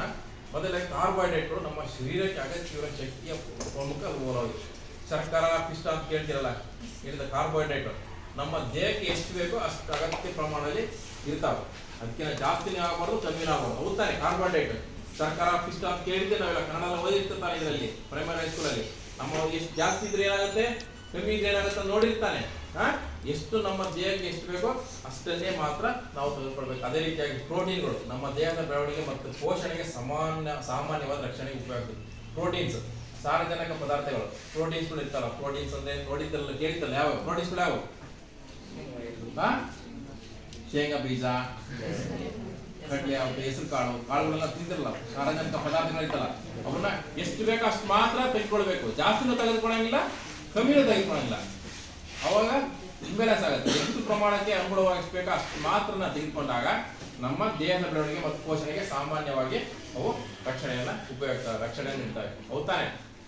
ಹೆಸರು ಕಾಳನ್ನ ಚೆನ್ನಾಗಿತ್ತು ಅಂದ್ರೆ ಏನಾಗಿದೆ ಅಂತೇಳಿ ಜಾಸ್ತಿ ತಿನ್ನಕ್ಕಾಗಲ್ಲ. ತಿನ್ಬಿಟ್ರೆ ಏನಾಗುತ್ತೆ ಅತಿ ಸಾರ ಬೀಜ ಆಗ್ತಾನೆ. ಈಗ ಶೇಂಗಾ ಬೀಜನ ತಿಂತೀರಿ, ಜಾಸ್ತಿ ಚೆನ್ನಾಗಿತ್ತಪ್ಪ ಅಂತ ಹೇಳಿ ಅದು ಸಹ ಎಸಿಡಿಟಿ ಗ್ಯಾಸ್ಟ್ರಿಕ್ ಅಂತ ಬೇಗ ಡೈಜೆಷನ್ ಆಗಲ್ಲ. ನಮ್ಮ ಹೌದಾನೆ? ಶೇಂಗಾ ಬೀಜ ಚೆನ್ನಾಗಿತ್ತು ಅಂತ ಹೇಳಿ ತಿನ್ಬಿಡ್ತೀರಿ ತಿನ್ನೋ ಟೈಮ್ನಾಗೆ. ಅವಾಗ ಅಷ್ಟು ಒದ್ದಾಡ್ತಿದ್ವಿ, ಹೊಟ್ಟೆ ಎಲ್ಲ ತೊಳಸಾಡೋದೆಲ್ಲ ಆಗ್ತಿರೋದಂತೆ. ನಮ್ಮ ದೇಹಕ್ಕೆ ಎಷ್ಟು ಬೇಕೋ ಅಷ್ಟು ಮಾತ್ರವನ್ನ ತೆಗೆದುಕೊಳ್ಬೇಕು. ಹೌದಾನೆ? ಹೌದಿಲ್ಲಮ್ಮ? ಇದು ನ್ಯಾಚುರಲ್ ಪ್ರಕ್ರಿಯೆ, ಹೌದಾ ಇಲ್ಲ? ನಮ್ಮ ದಿನನಿತ್ಯ ನಡೀತಕ್ಕಂಥ ಚಟುವಟಿಕೆ ತಾನೆ, ಹೌದಿಲ್ಲ? ಹಾಗಾಗಿ ನಮ್ಮ ಸಾರ್ವಜನಿಕ ಪದಾರ್ಥಗಳನ್ನ ತಿನ್ಬೇಕು. ತಿನ್ನುವಂತ ಪ್ರಮಾಣ ನಮ್ಮ ದೇಹಕ್ಕೆ ಎಷ್ಟಿರುತ್ತೋ ನಮ್ಮ ಶರೀರಕ್ಕೆ ಎಷ್ಟು ಬೇಕೋ ಅಷ್ಟು ಪ್ರಮಾಣದಲ್ಲಿ ಮಾತ್ರ ತಗೊಳ್ಬೇಕು. ಆಗಿದ್ದಾಗ ಮಾತ್ರ ನಮಗೆ ಅನುಕೂಲ ಆಗುತ್ತೆ. ಅದೇ ರೀತಿಯಾಗಿ ಕೊಬ್ಬು ಮತ್ತು ಮೇಧಸ್ಸು ಶಕ್ತಿಯನ್ನು ಸಹ ಹೆಚ್ಚಿನ ಪ್ರಮಾಣ ವಹಿಸಿದ್ದು ಶರೀರದ ವಿವಿಧ ಕ್ರಿಯೆಗಳ ಸಹಾಯಕ. ಕೊಬ್ಬು, ಕೊಲೆಸ್ಟ್ರಾಲ್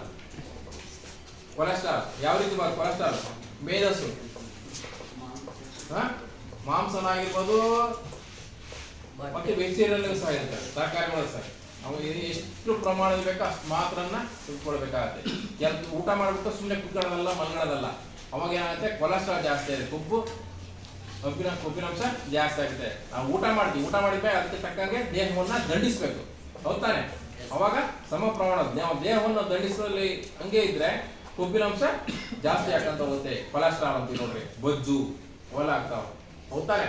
ಅದಕ್ಕೆ ನಮ್ಮ ದೇಹಕ್ಕೆ ಎಷ್ಟು ನೋಡ್ಬೇಕು ಅಷ್ಟು ಆಹಾರವನ್ನ ಸೇವನೆ ಮಾಡಿ ನಮ್ಮ ದೇಹವನ್ನ ದಂಡಿಸಿದಾಗ ಮಾತ್ರ ಅವು ಸಮ ಪ್ರಮಾಣ ಇರ್ತವೆ. ದೇಹವನ್ನು ದಂಡಿಸಿದಾಗ ಅವೆಲ್ಲ ಒಂದೊಂದು ಆಟೋಮೆಟಿಕಲಿ ನಾವು ಬೇಡ ಅಂದ್ರು ಅವು ಒಂದೊಂದೇ ಆಟೋಮೆಟಿಕಲಿ ಬಂದೇ ಬರ್ತಾವೆ. ಹೌದಾ? ನಾವು ಇವು ಬೇಡಪ್ಪ ಅಂತಂದ್ರು ಆಟೋಮೆಟಿಕ್ಲಿ ಬಂದೇ ಬರ್ತಾನೆ. ಹಾಗಾಗಿ ನಾವು ಹೆಚ್ಚು ಚಟುವಟಿಕೆಯಿಂದ ಕೂಡಿರ್ಬೇಕಾಗತ್ತೆ. ಮತ್ತು ಜೀವಸತ್ವ ಮತ್ತು ಖನಿಜಾಂಶಗಳು ಕಾಯಿಲೆಗಳನ್ನು ತಡೆಗಟ್ಟುವಲ್ಲಿ ಬಹಳ, ದೇಹವನ್ನು ರಕ್ಷಿಸುವಲ್ಲಿ ಬಹಳ ಪ್ರಕ್ರಿಯೆಯನ್ನ ಹೊಂದಿದೆ. ಖನಿಜಾಂಶಗಳು, ಜೀವಸತ್ವಗಳು ಅವು ಅತಿ ಮುಖ್ಯವಾದ ನಮ್ಮ ದೇಹವನ್ನು ರಕ್ಷಣೆ ಮಾಡುವಲ್ಲಿ ಖನಿಜ ಮತ್ತು ಜೀವಸತ್ವಗಳು ಎಷ್ಟು ಮುಖ್ಯವೋ ಅಷ್ಟು ಮುಖ್ಯ. ಅವನನ್ನ ನಾವು ಊಟ ಮಾಡೋ ಆಹಾರ ಸೇವನೆ ಮಾಡಿದ್ರೆ ಅವನ್ನ ದೂರ ಇಟ್ಟು ಸೇವನೆ ಮಾಡ್ತೀವಿ. ಅವು ಇಲ್ಲ ಅಂದ್ರೆ ನಮ್ಮಲ್ಲಿರ್ತಕ್ಕಂಥ ಬಾಡಿ ಇಂಬ್ಯಾಲೆನ್ಸ್ ಆಗುತ್ತೆ. ಜೀವಸತ್ವದಲ್ಲಿ ಎಷ್ಟು ಬರ್ತವೆ ಜೀವಸತ್ವಗಳು? ಜೀವಸತ್ವಗಳು ಯಾವ ಹೇಳ್ರಿ? Vitamins, A vitamin, B vitamin, A, B, D, E, K, ಈ ರೀತಿಯಾಗಿ ವಿಟಮಿನ್ಸ್ ಅನ್ನ ನಾವು ಜೀವಸತ್ವಗಳಲ್ಲಿ ಕಾಣಬಹುದಾಗಿದೆ. ಹೌದಾ? ಎ ವಿಟಮಿನ್ ಕಮ್ಮಿ ಆತಂದ್ರೆ ಏನಾಗುತ್ತೆ? ಕಣ್ಣು ರಕ್ಷಣೆಗೆ ಸ್ವಲ್ಪ ವೀಕ್ ಆಗುತ್ತೆ. ನಮ್ಗೆ ಕಣ್ಣು ದೂರದೃಷ್ಟಿ ಕಾಣ್ಬೋದು ಅಥವಾ ಕಣ್ಣು ಮಂಜಿಗಬಹುದು, ಹೋಗ್ತಾರೆ. ಅದಕ್ಕೆ ಯಥೇಚ್ಛವಾಗಿ ಸೊಪ್ಪನ್ನ, ಕರಿಬೇ ಸೊಪ್ಪನ್ನ ಅಥವಾ ಮತ್ತೆ ಇನ್ನೇ ತಿಂತೀರಿ, ಕರಿಬೇವಿನ ಸೊಪ್ಪು ಮತ್ತೆ ಪಪ್ಪಾಯ ಹಣ್ಣು ಅವನ್ನೆಲ್ಲ ತಿನ್ರಿ ಅಂತ ಹೇಳ್ತಾರೆ. ಅವನ್ನ ಬಿಡ್ತೀರಿ, ಕರ್ಬೇವು ಸೊಪ್ಪು ತಿಂಡಿಲಿ ಹಾಕಿರ್ತೀರಿ, ಸಿಕ್ತು ಅಂತ ಹೇಳಿ ತೆಗೆದಿಡ್ತೀರಿ. ಅವನ್ನ ತಿನ್ಬೇಕು. ಹಸಿ ತರ ಕರ್ಬೇವು ಸೊಪ್ಪು ಅಥವಾ ಆಗ್ಲಿ ಮತ್ತು ಬೇಯಿಸಿದರ ಕರ್ಬೇವು ಸೊಪ್ಪರಾಗ್ಲಿ ತಿನ್ಬೇಕು. ಇದು ನಮ್ಮ ಹಿಂದಿಂದ ಹಿರಿಯರು ಮಾಡ್ಕೊಂತ ಬಂದಿರತಕ್ಕಂತ ಆಹಾರ ಪದ್ಧತಿಯಲ್ಲಿ ಅವನ್ನೆಲ್ಲ ಅಳಿಸುತ್ತೆ. ಅವನ್ನೆಲ್ಲವನ್ನ ಬಳಸಿದಾಗ ಮಾತ್ರ, ಅವನ್ನ ತಿಂದಾಗ ಮಾತ್ರ ಜೀವಸತ್ವಗಳು ನಮ್ಮಲ್ಲಿ ಇರ್ತವೆ. ಇಲ್ಲ ಅಂದ್ರೆ ಜೀವಸತ್ವ ಇರೋದಿಲ್ಲ. ಏನಾಗುತ್ತೆ, ಅವಾಗಲೆಲ್ಲ ಹಾಸ್ಪಿಟ್ಲಿಗೆ ಹೋಗೋದು, ವೈದ್ಯರ ಹೋಗೋದು, ತೋರಿಸ್ಕೊಳ್ಳೋದು, ವಿಟಮಿನ್ ಅವ್ರು ಕೊಡೋದು. ನಿಮ್ಗೆ ಏನ್ ಕೊಡ್ತಾರೆ ಗೊತ್ತಾ? ಈ ವಿಟಮಿನ್ ಕಮ್ಮಿ ಆಯ್ತಾ ಚೆಕ್ ಮಾಡ್ತಾರೆ, ಬ್ಲಡ್ ಲೆವೆಲ್ ಚೆಕ್ ಮಾಡಿದಾಗ ಈ ವಿಟಮಿನ್ ಕಮ್ಮಿ ಐತೆ, ಆ ಸಂಬಂಧಪಟ್ಟಂತ ಟ್ಯಾಬ್ಲೆಟ್ಗಳನ್ನೇ, ಔಷಧಿ ಅಥವಾ ಮಾತ್ರೆಗಳನ್ನೇ ನೀಡ್ತಾರೆ. ಆ ಮಾತ್ರೆಗಳನ್ನ ನೀಡಬಾರ್ದು ಅಂತಂದ್ರೆ ನಾವನ್ನೆಲ್ಲ ಸೇವನೆ ಮಾಡ್ಬೇಕಾಗತ್ತೆ. ಕರ್ಬೇವು ಸೊಪ್ಪಾಗ್ಲಿ ಅಥವಾ ಪಪ್ಪಾಯ ಹಣ್ಣಾಗ್ಲಿ ನಮ್ಮ ಕಣ್ಣಿಗೆ ಸಂಬಂಧಪಟ್ಟಂತ ಆಹಾರಗಳನ್ನ ನಾವು ಸೇವನೆ ಮಾಡಿ. ಅವನ್ನ ನೀವೇನ್ ಮಾಡ್ತೀವಿ, ತರಕಾರಿಗಳನ್ನ ಸೈಡ್ಗೆ ತಿಂತೀವಿ. ಬರೇ ಅನ್ನ ಊಟ ಮಾಡಕ ಸಾಂಬಾರ ಆಯ್ತಾ, ಬರೇ ಚಿಲ್ಲಿ ಸಾರು ಅನ್ನವನ್ನ ಕಲಸಿ ಊಟ ಮಾಡ್ತೀವಿ. ಇನ್ನು ಉಳಿದೆಲ್ಲ ತರಕಾರಿ ಎಲ್ಲ ಏನಂತ ಪಕ್ಕ ಸೈಡ್ ಇರ್ತಾವೆ. ಅವನ್ನೆಲ್ಲವನ್ನು ತಿನ್ಬೇಕು. ಅವನ್ನೆಲ್ಲ ತಿಂದಾಗ ವಿಟಮಿನ್ ಅಥವಾ ಜೀವಸತ್ವಗಳ ಏನಾಯ್ತವ ಒಂದು ಉತ್ಪತ್ತಿ ಆಗ್ತವೆ. ಅದೇ ರೀತಿಯಾಗಿ ಬಿ ವಿಟಮಿನ್ ಕಮ್ಮಿ ಆಗ್ತಂದ್ರೆ ನಮ್ಮಲ್ಲಿರ್ತಕ್ಕಂಥ ನರವ್ಯೂಹಗಳು, ನಿಮ್ಮ ನರನಾಡಿಗಳು ಇರ್ತಾವ, ಅವೆಲ್ಲ ವೀಕ್ನೆಸ್ ಆಗುತ್ತವೆ, ಶಕ್ತಿ ಇಲ್ದಾಗ ಆಗುತ್ತೆ, ಒಂಥರ ಆಲಸ್ಯ ಆಗುತ್ತೆ, ಕುಂತದಲ್ಲಿ ಕುತ್ಕೊಳ್ಳಲ್ಲೇ ಎಲ್ಲಿ ಕುಂತಲ್ಲಿ ಸುಸ್ತಾಗೋದು, ಮಕ್ಕಳು ಲವಲವಿಕೆ ಇರೋದಿಲ್ಲ. ಹೌದಾನೆ? ಅದಕ್ಕೆ ವಿಟಮಿನ್ ಅನ್ನ ಮತ್ತೆ ಆಮೇಲೆ ಜೀರ್ಣಾಂಗ ವ್ಯೂಹದಲ್ಲಿರ್ತಕ್ಕಂತಹ ಚೆನ್ನಾಗಿ ಕೆಲಸ ಮಾಡಲು ಸಹ ಅಗತ್ಯವಾಗಬೇಕು. ಬಿ ವಿಟಮಿನ್ ಇದ್ರೆ. ಬಿ ವಿಟಮಿನ್ ಕಮ್ಮಿ ಆತಂದ್ರೆ ನಮ್ಮಲ್ಲಿರ್ತಕ್ಕಂಥ ಈ ಜಾಯಿಂಟ್ ಪೈನ್ ಬಿಡ್ತಾವೆ. ನೋಡ್ರಿ, ಇದು ಮೊಣಕಾಲು ಅಥವಾ ಕೈಗಳು ಅವೆಲ್ಲ ಇರ್ತಾವಲ್ಲ, ಇವೆಲ್ಲ ಪೈನ್ ಬರ್ತಾವ ಬಿ ವಿಟಮಿನ್ ಎಲ್ಲ. ಅಂದ್ರೆ ಇತ್ತೀಚೆಗೆ ಬಿ ವಿಟಮಿನ್ ಅಂತ ಒಂದು ರೋಗ ಬಂದಿದೆ. ಮೊದಲಿಂದ ಇತ್ತದು, ಅದು ಇತ್ತೀಚೆಗೆ ಇವೆಲ್ಲ ಏನು ತರಕಾರಿಗಳನ್ನ ಅಥವಾ ಏನು ಪೌಷ್ಟಿಕಾಂಶಗಳನ್ನ ಏನ್ ತಿನ್ನೋದನ್ನ ಕಮ್ಮಿ ಮಾಡೋದ ಸಂದರ್ಭದಲ್ಲಿ ನಾವು ಏನು ರಾಸಾಯನಿಕ ಪದಾರ್ಥಗಳನ್ನೇ ಜಾಸ್ತಿ ಔಷಧಿ ಹೊಡಿತಕ್ಕಂಥ ಔಷಧಿಗಳನ್ನ ಊಟ ಮಾಡ್ತಿರ್ತಾನೆ. ಅವನ್ನೆಲ್ಲ ಬಿಟ್ಟು ಅಂದ್ರೆ ಸರಿಯಾದ ಪ್ರಮಾಣ, ಇಂದಿನ ಪ್ರಮಾಣ ಊಟ ಮಾಡಿದ ಅಂತಂದ್ರೆ ಯಾವ ಜಾಯಿಂಟ್ ಪೈನ್ಗಳು ಬರಲ್ಲ. ಜೀವಸತ್ವ ಬಿ ವಿಟಮಿನ್ ಕಮ್ಮಿ ಆತಂದ್ರೆ ಇವೆಲ್ಲ ಜಾಯಿಂಟ್ ಪೈನ್ಗಳು ಬರ್ತವೆ, ನರವ್ಯೂಹಗಳು ವೀಕ್ನೆಸ್ ಆಗ್ತವೆ. ಆ ಕಾರಣಕ್ಕೋಸ್ಕರವಾಗಿ ಬಿ ವಿಟಮಿನ್ ಇರ್ತಕ್ಕಂಥ ಆಹಾರವನ್ನ ನಾವು ಸೇವನೆ ಮಾಡಬೇಕಂದ್ರೆ ನಾರಿನಂಶ, ಈ ಜವಳಿಕಾಯಿ, ಬೀನ್ಸ್ ಅವೆಲ್ಲ ಇರ್ತಾವಲ್ಲ, ನಾರಿನಂಶ ಇರ್ತದ, ನಾರಿನಂಶ ಇರ್ತಕ್ಕಂಥ ಆಹಾರವನ್ನ ನಾವು ಊಟ ಮಾಡಬೇಕು. ಅದೇ ರೀತಿಯಾಗಿ ಜೀರ್ಣಕ್ರಿಯೆಯು ಸಹ ಬಹಳ ಅನುಕೂಲವಾಗ್ತದೆ. ನೋಡ್ರಿ, ಅವತ್ತು ಜವಳಿಕಾಯಿ ಅಥವಾ ಬೆಂಡೆಕಾಯಿ ಅಥವಾ ಲೋಳೆ ಇರ್ತಾವಲ್ಲ, ಆ ರೀತಿ ಪದಾರ್ಥಗಳನ್ನ ತಿಂದಾಗ ನಿಮ್ಮ ದೇಹ ಯಾವ ರೀತಿಯಾಗಿರುತ್ತೆ ಅದೇ ರೀತಿ ಆಹಾರಗಳನ್ನು ಬಿಟ್ಟು ಬೇರೆ ಆಹಾರವನ್ನ ತಿಂದಾಗ ನಿಮ್ಮ ದೇಹ ಅಥವಾ ಶರೀರ ಯಾವ ರೀತಿಯಾಗಿರುತ್ತೆ ಅಂದ್ರೆ ಮಲಮೂತ್ರ ಮಾಡುವ ಸಂದರ್ಭದಲ್ಲಿ ಸಹ ಒಂದು ಅನುಕೂಲವಾಗುತ್ತೆ. ಅದೇ ರೀತಿಯಾಗಿ ನಾವು ಊಟ ಮಾಡತಕ್ಕಂಥ ಆಹಾರವೂ ಸಹ ಜೀರ್ಣ ಪ್ರಕ್ರಿಯೆ ಆಗುತ್ತೆ. ನಾರಿನಂಶ ಇರ್ತಕ್ಕಂಥ ಆಹಾರವನ್ನ ನಾವು ಊಟ ಮಾಡಿದಂಥ ಸಂದರ್ಭದಲ್ಲಿ ವಿಟಮಿನ್ ಬಿ ಉತ್ಪತ್ತಿಯಾಗಿ ನರನಾಡಿಗಳು ಸಹ ಸ್ವಲ್ಪ ಶಕ್ತಿಯನ್ನು ನೀಡುತ್ತವೆ ಮತ್ತು ಜೀರ್ಣ ಪ್ರಕ್ರಿಯೆಯು ಸಹ ಸರಾಗವಾಗುತ್ತೆ. ಅದೇ ರೀತಿಯಾಗಿ ಜೀವಸತ್ವ ಸಿ, ವಿಟಮಿನ್ ಸಿ ಕಮ್ಮಿ ಆಯ್ತಂದ್ರೆ ಹಲ್ಲು, ವಸುಡು ಅಥವಾ ಕೀರುಳ ಆರೋಗ್ಯಕ್ಕೆ, ಅದು ಕೀರುಳು ಅಂತ ನೋಡ್ತಿಲ್ಲ, ಹಲ್ಲು ನಮ್ಮಲ್ಲಿ ಹಲ್ಲು ನೋವು ಬರ್ತವೆ ಅಂತಂದ್ರೆ, ವಸುಡು ನೋವು ಬರ್ತವೆ ಅಂತಾರೆ. ಸಿ ವಿಟಮಿನ್ ಕಮ್ಮಿ ಆಯ್ತು ಅಂತಂದ್ರೆ ಅದು ಆಟೋಮೆಟಿಕಲಿ ಆ ನೋವುಗಳೆಲ್ಲ ಬರ್ತವೆ. ಮತ್ತೆ ಕೀರುಳು ಇರ್ತಾವಲ್ಲ, ಇಲ್ಲ ಜಾಯಿಂಟ್ ಪ್ಲೇಸ್ಗಳು ಇರ್ತಾವಲ್ಲ, ಆ ನೋವೆಲ್ಲ ಬರ್ತವೆ. ಈ ಕಡೆಯಲ್ಲಿ ಈ ಜಾಯಿಂಟ್ಗಳು ಇಂಬ್ಯಾಲೆನ್ಸ್ ಆದಾಗ ಇದಾದಾಗೆಲ್ಲ ಬರ್ತವೆ. ಅದಕ್ಕೆ ವಿಟಮಿನ್ ಸಿ ಕಮ್ಮಿ ಆದಂತಹ ಆಹಾರವನ್ನ ನಾವು ಸೇವನೆ ಮಾಡಬೇಕಾಗುತ್ತೆ. ಆಹಾರವನ್ನ ಸೇವನೆ ಮಾಡತಕ್ಕಂಥ ಸಂದರ್ಭದಲ್ಲಿ ಸಹ ಈ ಎಲ್ಲಾ ಜೀವಸತ್ವಗಳು ಇರ್ತಕ್ಕಂಥ ಆಹಾರವನ್ನ ನಾವು ಸೇವನೆ ಮಾಡಿ, ತರಕಾರಿ ಆಗಿರ್ಬೋದು, ಸೊಪ್ಪು ಅಥವಾ ಇನ್ನು ಕಾಳು ಕರಿಗಳನ್ನ, ಇವನ್ನೆಲ್ಲವನ್ನ ಸಂಬಂಧಪಟ್ಟಂತ ಆಹಾರಗಳನ್ನ ನಾವು ಬೆಳೆಯೋದು. ಹೌದಾ? ವಿಟಮಿನ್ ಇರ್ತಕ್ಕಂಥ ಆಹಾರ ತರಕಾರಿಗಳನ್ನ ಸಹ ನಾವು ಬೆಳೆಯೋದು. ಬೇರೆ ಇನ್ಯಾವ ತರಕಾರಿ ಬೆಳಿತೀವ? ಇಲ್ಲ. ಜೀವಸತ್ವ ಇರ್ತಕ್ಕಂಥ ಆಹಾರವನ್ನೇ ನಾವು ಸೇವನೆ ಮಾಡೋ ಸಂದರ್ಭದಲ್ಲಿ ಅದಕ್ಕೆ ಬೇಕಾದಂಥ ತರಕಾರಿಗಳನ್ನ ನಾವು ತೆಗೆದುಕೊಳ್ಳಬೇಕಾಗತ್ತೆ. ಅದೇ ರೀತಿಯಾಗಿ ಪೋಷಕಾಂಶ ಡಿ ಅಂದ್ರೆ ಕಮ್ಮಿ ಇರ್ತಕ್ಕಂತಹ ಆಹಾರವನ್ನ ಶರೀರದ ಕ್ಯಾಲ್ಸಿಯಂ ಕಮ್ಮಿ ಆತಂದ್ರೆ ನಮ್ಮಲ್ಲಿ ಬಾಡಿಯಲ್ಲಿ ಒಂದ್ ಸ್ವಲ್ಪ ಏನಾಗುತ್ತೆ ಅಂದ್ರೆ ಲಿವರ್ ಅಥವಾ ಕಿಡ್ನಿಗೆ ಅಥವಾ ಡ್ಯಾಮೇಜ್ ಆಗೋದು ಸಂದಿರುತ್ತೆ. ಕ್ಯಾಲ್ಸಿಯಂ ಪ್ರಮಾಣ ಕಮ್ಮಿ ಆಯ್ತು ಅಂತಂದ್ರೆ, ನಮ್ಮಲ್ಲಿ ಇರ್ತಕ್ಕಂಥ ಡಿ ವಿಟಮಿನ್ ಕಮ್ಮಿ ಆಯ್ತು ಅಂತಂದ್ರೆ ಅಥವಾ ಕ್ಯಾಲ್ಸಿಯಂ ಕಮ್ಮಿ ಆಯ್ತಂದ್ರೆ, ವಿಟಮಿನ್ ಕ್ಯಾಲ್ಸಿಯಂ ಅಂತ ಕೇಳಿರ್ತೀನಿ ಎಲ್ಲ. ಈಗ ನೋಡ್ರಿ, ಯಾವ ಹಾಸ್ಪಿಟ್ಲಿಗೆ ಹೋದಾಗ ಬ್ಲಡ್ ಚೆಕ್ ಮಾಡೋದು, ಪೊಟ್ಯಾಷಿಯಮ್, ಕ್ಯಾಲ್ಸಿಯಂ, ಸೋಡಿಯಂ ಅವನ್ನೆಲ್ಲ ಚೆಕ್ ಮಾಡ್ರಿ ಅಂತ ಡಾಕ್ಟರ್ ಕೊಡ್ತಾರೆ. ಆ ಅಂಶ ಕಮ್ಮಿ ಆತಂದ್ರೆ ನಿಮ್ಮಲ್ಲಿ ಇರ್ತಕ್ಕಂಥ ಬಾಡಿ ವೇರಿಯೇಷನ್ ಆಗುತ್ತೆ, ಇಂಬ್ಯಾಲೆನ್ಸ್ ಆಗುತ್ತೆ. ಇಂಬ್ಯಾಲೆನ್ಸ್ ಸಂದರ್ಭದಲ್ಲಿ ನಮ್ಮಲ್ಲಿ ಮೂಳೆ ಬೆಳವಣಿಗೆ ಇರೋದಿಲ್ಲ, ಅಂದ್ರೆ ಮೂಳೆಗಳಿಗೆ ಶಕ್ತಿಯನ್ನು ಹೊಂದಿರುವುದಿಲ್ಲ, ಬೆಳವಣಿಗೆ ಆಗೋದಿಲ್ಲ. ಗೊತ್ತಾಯ್ತಾ? ಹಂಗಾಗಿ ಕ್ಯಾಲ್ಸಿಯಂ ಸಹ ಕಡಿಮೆ ಅಥವಾ ಜಾಸ್ತಿ ಆಗದ ರೀತಿಯಲ್ಲಿ ಅದನ್ನ ಡಿ ವಿಟಮಿನ್ ಡಿ ಬಿಸಿಲು ಕಾಯಿಸಿ ಅಂತ ಹೇಳ್ತಾ ನೋಡಿರ್ತಾನೆ. ಅವಕ್ಕೆ ಶಕ್ತಿ ಇಲ್ಲ ಹೇಳ್ತಾರ, ಸ್ವಲ್ಪ ಬಿಸಿಲು ಹೋರಪ್ಪ ವಿಟಮಿನ್ ಡಿ ಸಿಗುತ್ತೆ ಅಂತಂದ್ರೆ ನ್ಯಾಚುರಲ್ ನಾವೇನ್ ಮಾಡ್ತೀವಿ, ಒಳಗೆ ಇರ್ತಿರ್ತಾನೆ. ನಮ್ಮಲ್ಲಿ ಇರ್ತಕ್ಕಂಥ ವಿಟಮಿನ್ ಸಿ ಅಥವಾ ಎ ಆಗ್ಲಿ, ಬಿ ಆಗ್ಲಿ, ಡಿ ಆಗ್ಲಿ ಅವೆಲ್ಲ ನ್ಯಾಚುರಲ್ ದೈನಂದಿನ ಚಟುವಟಿಕೆ ಸಿಗುವಂತವೇ ಸಹ. ವಿಟಮಿನ್ ಡಿ ಅಥವಾ ವಿಟಮಿನ್ ಎ ಬೇಕು ಅಂತಂದ್ರೆ ನಾವು ಒಳ ಹೋಗ್ತೀವಿ. ಹುಟ್ಟಿದಂತ ಮಕ್ಕಳನ್ನ ಬೆಳಿಗ್ಗೆ ಎದ್ದ ತಕ್ಷಣ ಎಳೆ ಬಿಸಿಲಿಗೆ ಕರ್ಕೊಂಡು ಹೋಗ್ತಾರಲ್ಲ, ಏನು ಕರ್ಕೊಂಡು ಹೋಗ್ತೀರ ಅಂದ್ರೆ ವಿಟಮಿನ್ ಎ ಮತ್ತು ಡಿ ಗೆ ಮೂಳೆಗಳು ಗಟ್ಟಿ ಮುಟ್ಟಿಯಾಗಲಿ, ಕ್ಯಾಲ್ಸಿಯಂ ಬೆಳವಣಿಗೆ ಮತ್ತು ಕಣ್ಣು ಚೆನ್ನಾಗಿ ಇರ್ತಿರ್ಲಿ ಅಂತ ಇದನ್ನ ಹಿರಿಯರು ಮನಸ್ಸಲ್ಲಿ ಮಾಡಿದ್ದಾರೆ. ಅದನ್ನ ನಾವು ಬಿಡ್ತೀವಿ. ಮಕ್ಕಳು ಹೊರಗೆ ಹೋಗ್ಬಿಟ್ರೆ ಹಂಗಾಗತ್ತೆ ಹಿಂಗಾಗತ್ತೆ ಅಂತ ಅಂತಿರ್ತಾರೆ. ಯಾವುದೇನಾಗಲ್ಲ. ಎಳೆ ಬಿಸಿಲಿಗೆ ಕರ್ಕೊಂಡು ಹೋದಾಗ ಮಕ್ಕಳ ಮೇಲೆ ದೇಹದ ಮೇಲೆ ಎಳೆ ಬಿಸಿಲು ಬೀಳ್ತಾನೆ. ಬೀಳಿದ ಸಂದರ್ಭದಲ್ಲಿ ಮಗುವಿನ ಚಲನವಲನ ಯಾವ ರೀತಿಯಾಗಿ ನೋಡಿರ್ತಾನೆ, ಕಣ್ಣು ಯಾವ ರೀತಿ ಬಿಡಿಸಿ ನೋಡೋದು, ಆ ಕಡೆ ಈ ಕಡೆ ನೋಡೋದು ಎಲ್ಲ ನೋಡಿರ್ತಾನೆ, ಅಬ್ಸರ್ವ್ ಮಾಡಿರ್ತಾನೆ. ಆಮೇಲೆ ಅದೇ ಅಂಶನೇ ಬಿಸಿಲು ಮೇಲೆ ಬಿದ್ದಾಗ ಮೂಳೆಗಳು ಸಹ ಗಟ್ಟಿ ಆಗ್ತವೆ, ಕ್ಯಾಲ್ಸಿಯಂ ಜಾಸ್ತಿ ಆಗುತ್ತೆ. ಕ್ಯಾಲ್ಸಿಯಂ ಕಡಿಮೆ ಪ್ರಮಾಣದ ಆಯ್ತಂದ್ರೆ ಅವೆಲ್ಲ ಪ್ರಮಾಣ ಇದಾಗುತ್ತೆ. ಅದೇ ರೀತಿಯಾಗಿ ಪೋಷಕಾಂಶ ಇ ಅಥವಾ ಏನ್ ಜೀವಸತ್ವ ಇ ಅಂತೀವಲ್ಲ, ನಮ್ಮ ಜೀವಕೋಶಗಳನ್ನು ರಕ್ಷಿಸುತ್ತೆ. ಈ ವಿಟಮಿನ್ ಅಂದ್ರೆ ನಮ್ಮಲ್ಲಿರ್ತಕ್ಕಂಥ ಸೂಕ್ಷ್ಮ ಜೀವಿಗಳ ದೇಹದಲ್ಲಿರ್ತಕ್ಕಂಥ ಜೀವಗಳನ್ನ ನಾಶವಾಗುತ್ತೆ. ಈ ವಿಟಮಿನ್ ಇಲ್ಲ ಅಂತಂದ್ರೆ, ಆ ವಿಟಮಿನ್ ಬೇಕು ಅಂತಂದ್ರೆ ನಾವು ಸರಿಯಾದ ರೀತಿಯಲ್ಲಿ ಆಹಾರವನ್ನ ಸೊಪ್ಪು ಅಥವಾ ತರಕಾರಿಗಳನ್ನ ತಿನ್ನೋದ್ರ ಮುಖಾಂತರ ನಾವು ರಕ್ಷಣೆ ಮಾಡಿ ನಮ್ಮಲ್ಲಿರ್ತಕ್ಕಂಥ ಸೂಕ್ಷ್ಮ ಜೀವಗಳನ್ನ ನಾವು ರಕ್ಷಣೆ ಮಾಡ್ಕೊಳ್ಬೇಕಾಗತ್ತೆ.